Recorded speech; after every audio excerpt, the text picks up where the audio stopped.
Perhaps the truest quote I've ever read in my life is from Aldo Leopold, probably one of the greatest ecologists to have ever existed. It goes like this. One of the penalties of an ecological education is that one lives alone in a world of wounds. Much of the damage inflicted on the land is quite invisible to the layman.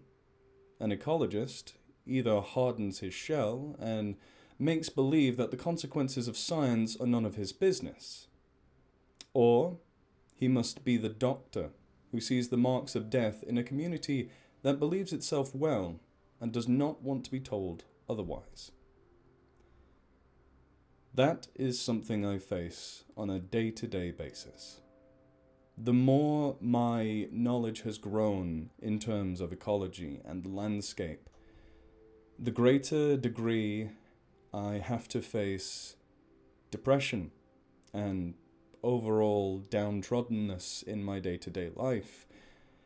And people ask me, why do I trouble myself with something I can't change? Why does someone get sad at a tornado that runs through their village, their town, a tsunami that sweeps away someone else's village on the other side of the world? Because it's bad. It's impactful. It's a terrible thing that happens. But unlike a tsunami or a hurricane, there are things we can do to make the ecology of our landscape, especially here in the UK, much better. And this video is to try and showcase what is wrong with the UK, at least in large sweeps, and what we might be able to do to fix that. It's not the most scientific video in the world, but it is using my experience and expertise in this field to give an understanding of what is wrong with Britain, the nation of nature lovers, or so we call ourselves. So last night, when I was in a particularly downtrodden state, I attempted to make this video. That was a bad idea. I was not in a good place, and I was tired, sleep deprived even. So this is an attempt to recreate in a more productive and less antagonistic way, because that is not what I want to do. I do not want to create something that antagonizes those that could be allies in the future. And this is not supposed to be an attack on you, the viewer, who might be a British person who takes it personally. And I don't fully understand why people take these things personally. Just because you live in a place doesn't mean you are responsible for its care. A lot of people live in the countryside and have nothing really to do with it. A lot of people live in towns and cities and have a surprising amount of sway in the countryside. So again, unless you are a stakeholder that actively tries to suppress nature restoration on a large scale, this is not your fault. So for those of you who don't know me, my name is Scott, and I have recently returned from Canada. As you can see in these pictures, I had a swell old time. I enjoyed the amazing, bountiful nature that they had on offer, the species that I saw, the silly things I got to do. A lot of these things are unique to this area, especially in the Rockies. Something we just can't recreate here. And that's fine, because everywhere has its own unique beauty that should be cherished. And we do not have glaciers in Scotland that break down rock and turn the water blue by rock powder or rock flour, which is something that happened here in Canada that everyone seems to enjoy and love. And I did too. The biomes themselves are not the same. But one thing I really did enjoy, apart from going on hikes and having the chance to see potentially dangerous wildlife such as bears on a daily basis, was the fact that the local people enjoyed and celebrated their nature wonderfully. This was at the zoo. Now, that's not to say we don't love our natural landscapes or our wildlife. The RSPB wouldn't exist without our donations. They're an NGO, a charity. And there are great naturalists that arose here in the UK, quite a few of them. Jane Goodall, and the poster child for conservation, in the modern era, David Attenborough. And in the past, you look further, you have many, many more individuals. And it is an incredible birthing ground for those people who love nature. But the average British person, the layman, as it says in the Aldo Leopold quote, doesn't truly understand what is natural. And to be fair, the definition of nature is incredibly sketchy. What truly is nature? Are humans a part of it? I believe so. But there is a degree to which our influence, I believe, can be considered natural. For instance, introducing non-native species into a country like the grey squirrel, or the myriad of other species we have introduced, that I wouldn't consider nature or natural. That is my own personal belief, and it's not really one that fits into a dictionary, but that is just one example. Again, we are a nation of nature lovers, but the average person doesn't tend to understand what nature really is in an ecological context. I do apologize if that came across as condescending. This is just my area of expertise. I'm an ecologist. You wouldn't go to a dentist and ask them to fix your car. They're an expert with teeth, and a mechanic is an expert with cars. So I'm going to share my expertise by showcasing places in the UK that are often associated with natural beauty. And the closest to me is the Lake District National Park. Now, national parks in general in the UK are another big issue. Just quickly, national parks in the UK and a few other places are not really giant nature reserves, which they are almost everywhere else in the world. The United States, China, Canada, South America, throughout the entire continent. Nature comes first in those places. But in the UK, nature is actually just an afterthought of our national parks. Ours are more of a cultural landscape that looks nice or has some sort of heritage, be it natural heritage, like in the Cairngorms, or cultural heritage. If we zoom into this national park, for example, we will see quite barren hills. Now, a lot of people will just say, that is how they're supposed to look. This is the type of environment. These are moors. They are moors. But why are these moors?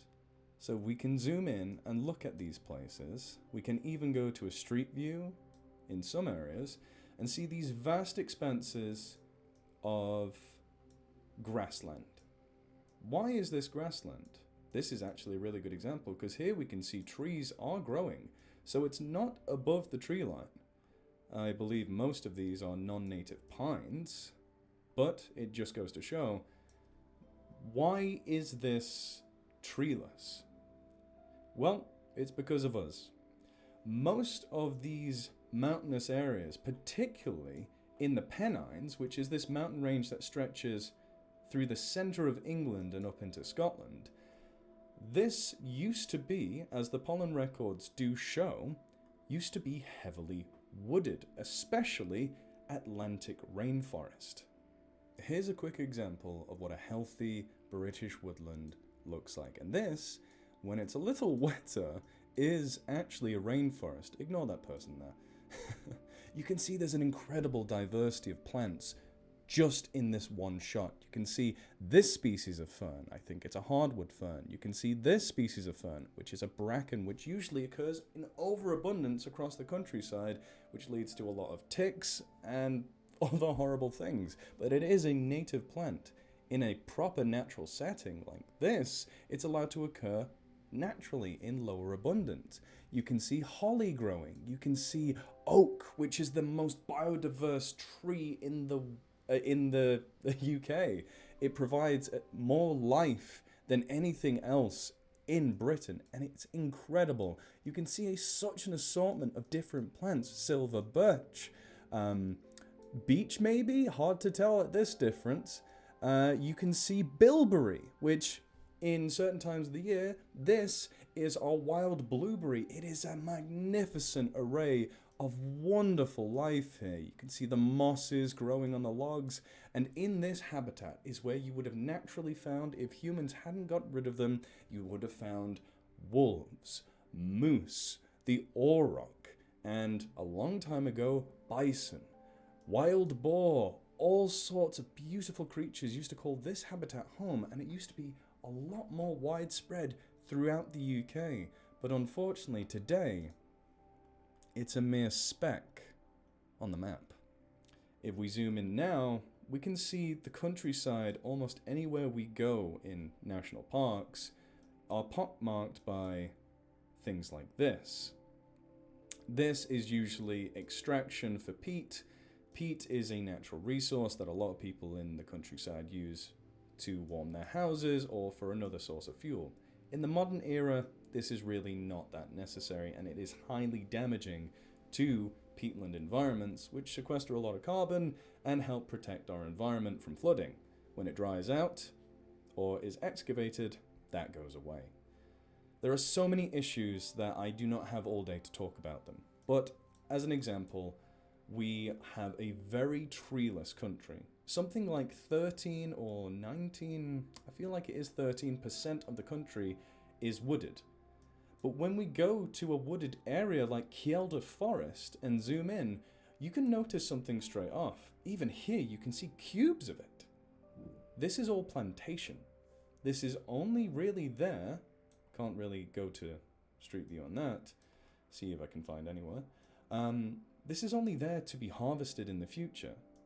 And all these trees you can see are non-native evergreens that are only there for wood. We do need timber. We do need these plantations. But this shouldn't be the only woodland we have because it is not native. And I'm going to explain to you why native plants and habitat is so important to have. And a tree isn't just a tree. So why are native indigenous organisms and habitats and plants so important? A tree is just a tree, right? Not so. As I've said previously, an oak tree is very important to its landscape, especially when it is old, and oak trees can live for hundreds of years. When it reaches that older age, an oak tree is able to supply a myriad of species with homes, food, spaces to exist in, especially in those Atlantic rainforests.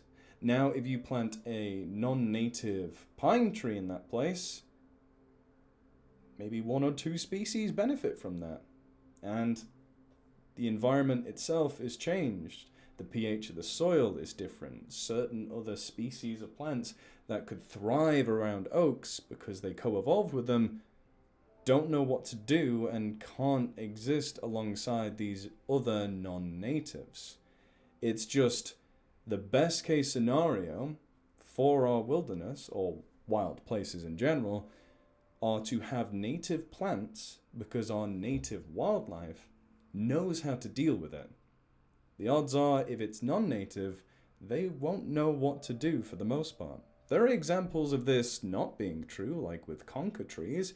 Conkers are not native to the UK, they're from the Balkans, but they've naturalized here in the UK, and they're not out-competing our native species.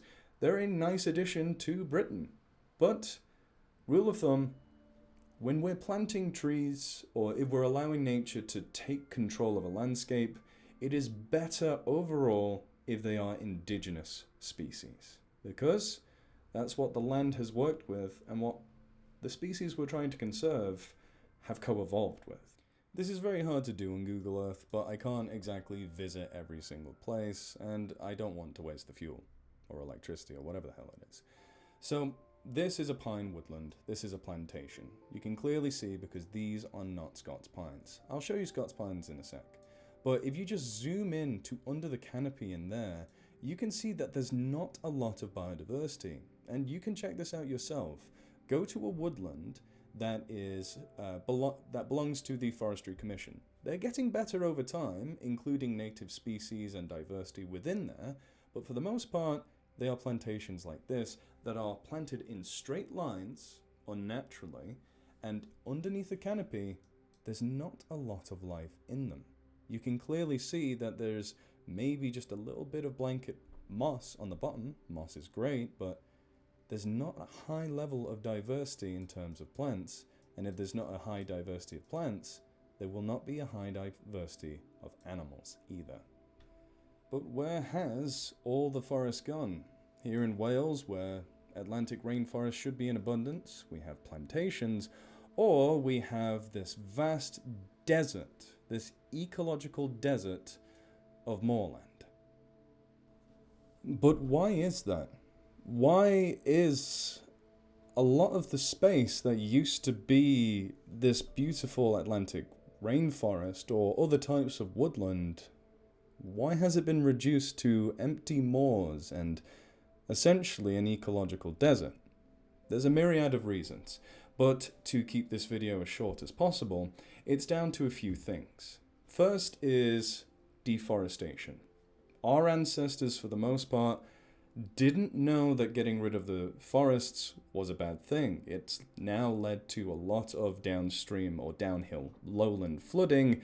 It has led to a massive loss of biodiversity. It is just overall not a good thing that's happened.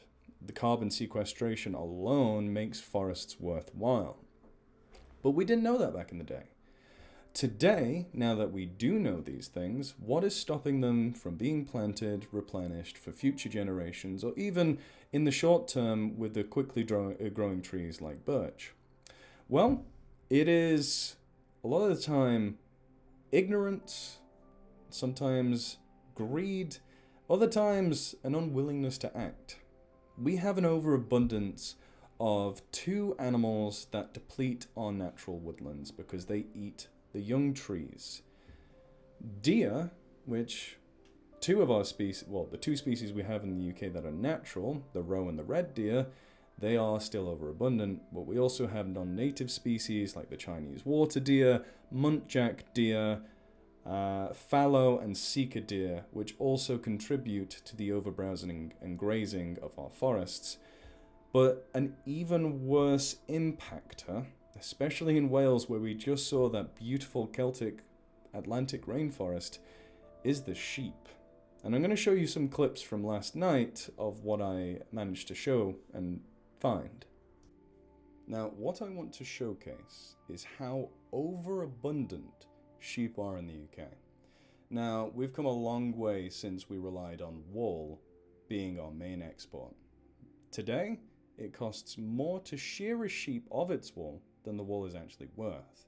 Some people have been able to make bargains in the local area using it for insulation, and that's a great thing because it is a very good, naturalistic, semi-natural form of insulation. Fantastic. And I don't think sheep should be completely eradicated from the countryside. I think we just need a fraction of what is used. And lamb, for example, most of it in the UK is exported abroad, and for some reason we import stuff from New Zealand. But anyway, let me show you how overabundant sheep are. So we're going to just plant this somewhere in the countryside, perhaps in farmland, which would make the most sense. So this looks like a grazing pasture, but currently it's not being used. And there's a decent level of floral diversity, but let's see how long it takes us to actually come across a sheep. I see something in the distance, white. This all also depends on how fast my computer is. Here we see some sheep already, and some sheep there. Let's look here, closer to the coast, just for fun. Whoa, that's a mountain. And those are sheep. I'm gonna keep doing this in different parts of Wales. Let's drop it down here near the coast, up further north. There's some sheep. Now further north again. Plop it down here. Random place. Moorland. There's some sheep. So we're in northern England now. Let's give it a try. Not too far from where I live. Well, I mean, I do live in northern England. This is a random place. I always plant it in the middle of a town, apparently. But don't be sad, because there's some sheep. Okay, now I can see the individual that it is, like an actual farmland, instead of putting myself in another town. What is this?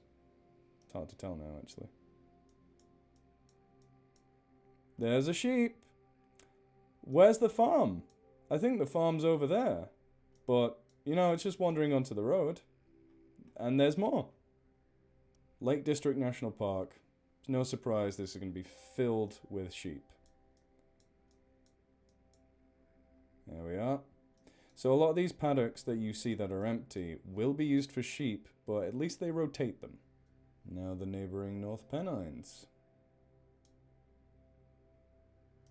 Cows. Sheep. Let's try outside the woodland in Kielder, or in Northumberland. Well, looky here. Surely Scotland, our wildest place in the UK, will have less sheep.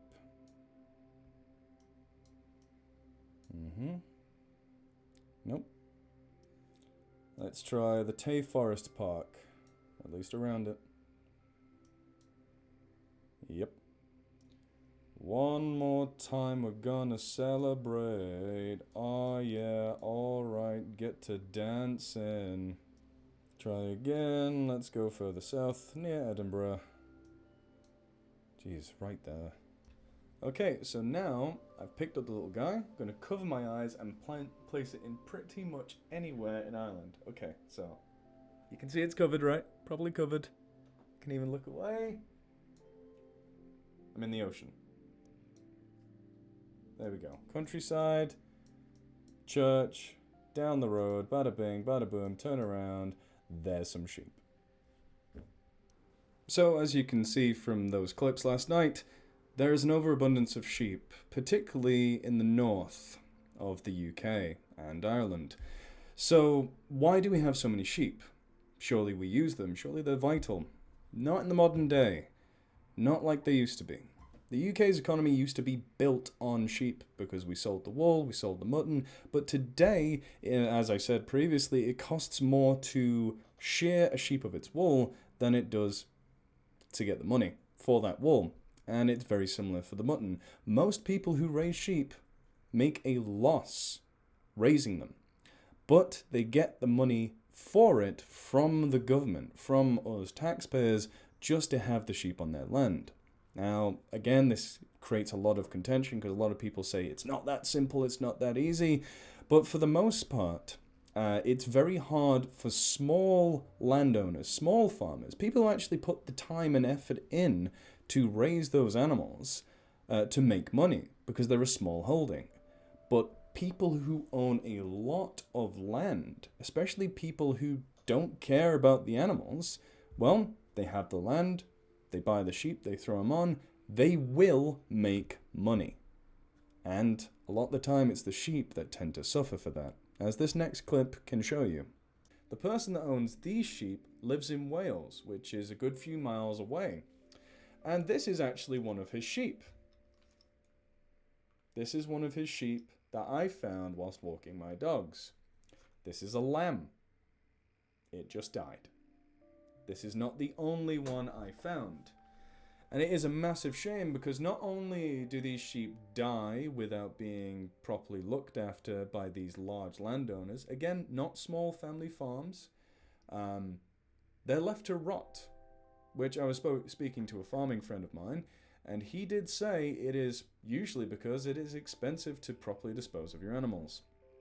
Again, that's a terrible thing. It shouldn't cost the average working class farmer who actually puts the effort in money to dispose of their animals when leaving it in the field is cheaper, but it also exposes the rest of the herd to disease. It's just not an overall good business strategy. Eventually, these animals were recaught, but this unfortunately occurs quite often. Sheep escape their paddocks a lot in the UK because there's really no incentive for a lot of these big landowners to look after the animals properly. And it's a massive shame because the animals themselves suffer, and it makes it harder to reintroduce important keystone species that may be a threat to them because the fencing just isn't up to code. So hopefully by now you realize I'm not trying to attack the average farmer, and a lot of people say, well, we need land for farming, so you can't just return it to nature. You, again, hopefully have noticed I'm not focusing really on farmland. That one I did because we have an overabundance of sheep, but a lot of time those sheep bleed out into what is not really farmland. Not supposed to be, at least. These are supposed to be open public spaces. This is forestry, so not exactly the same. But farmland is, again, even though I've acknowledged, I'm not trying to attack it, overabundant in the UK. We have a dense population. We need to feed our population.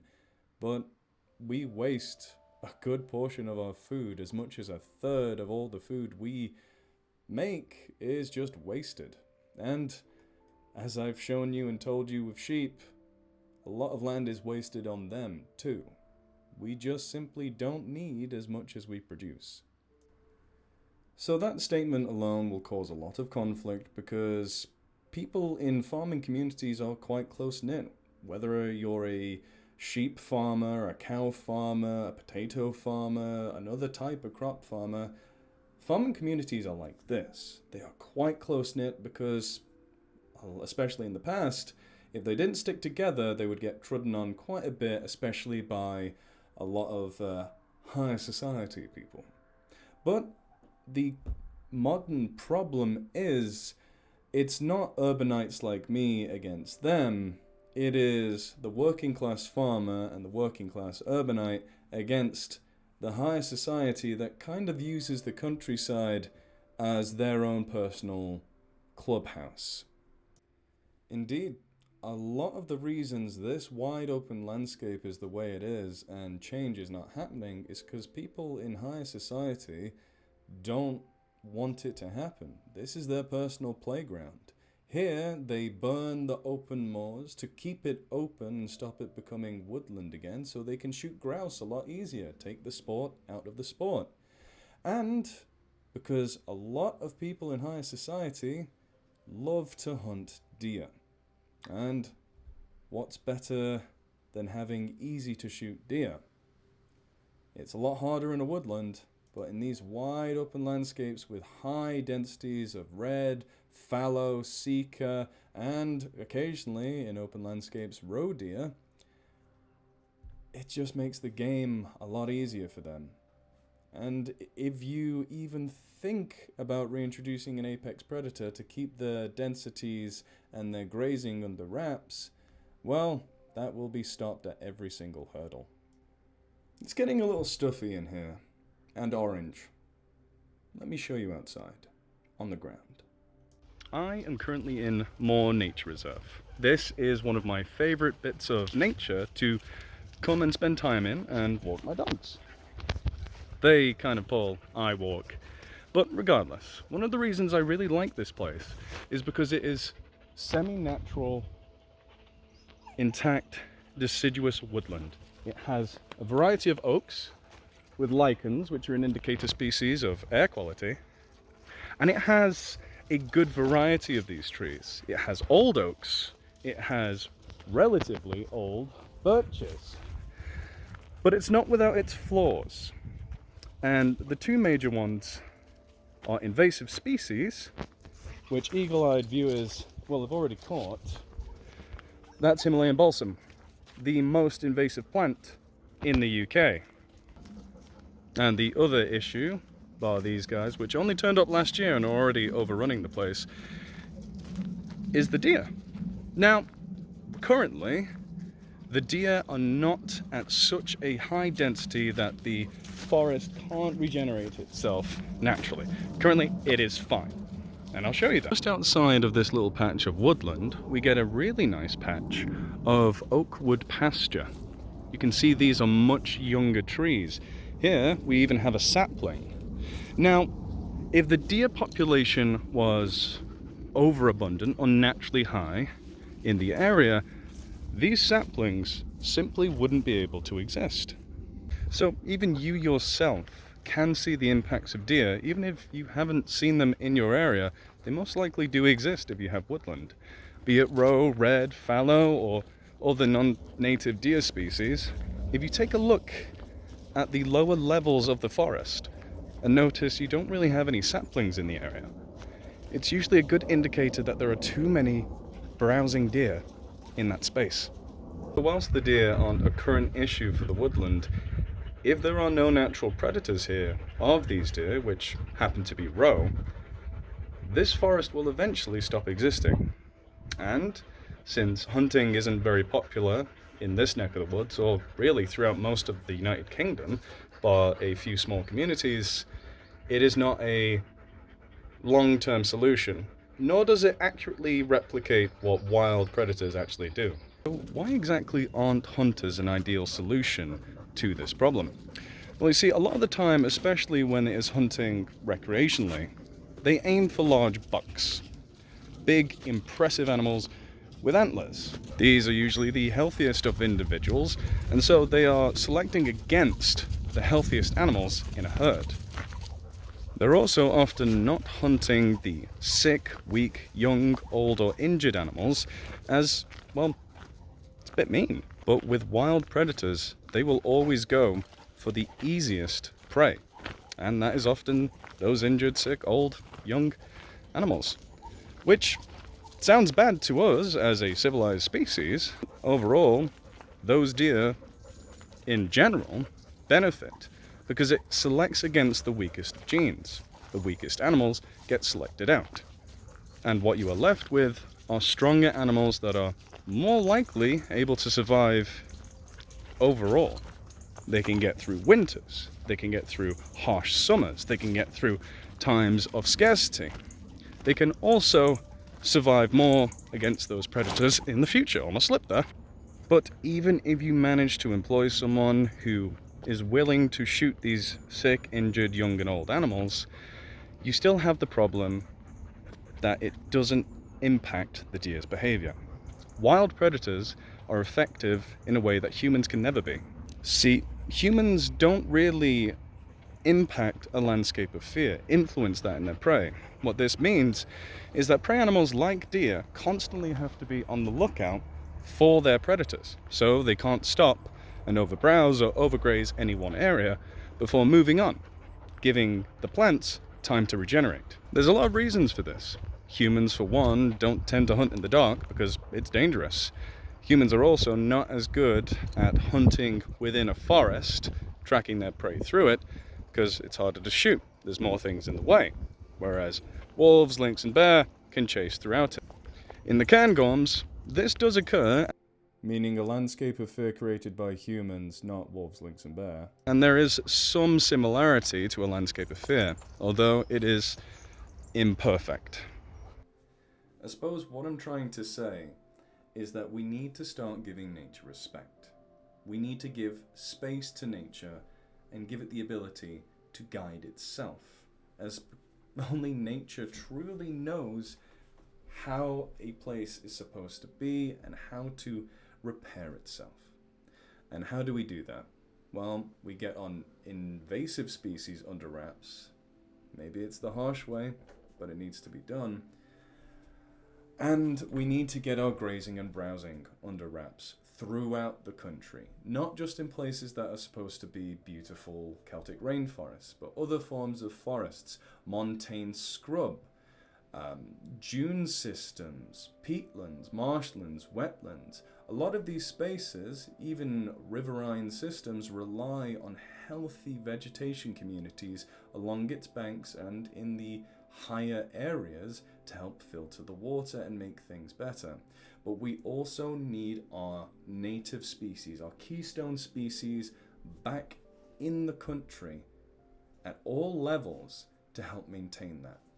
It is arrogant to think that human beings can do it all. We need the help of our other landscape stewards, our apex predators, and our large herbivores too, to help keep nature healthy. Without the wolf, we will never prosper in this country in terms of biodiversity and a healthy landscape. Without the lynx roaming our forests to keep the roe and sika deer numbers down, or muntjac, we will never prosper. The great thing about wolves is they don't need woodland to prosper, bless you, but they create it. Lynx, they do need it, but they're smaller and less hostile than wolves. Wolves aren't really that dangerous. And once our big forests are restored, another great apex predator that has so much love for it across the world, but we seem so scared of it here, the brown bear, can one day be reintroduced.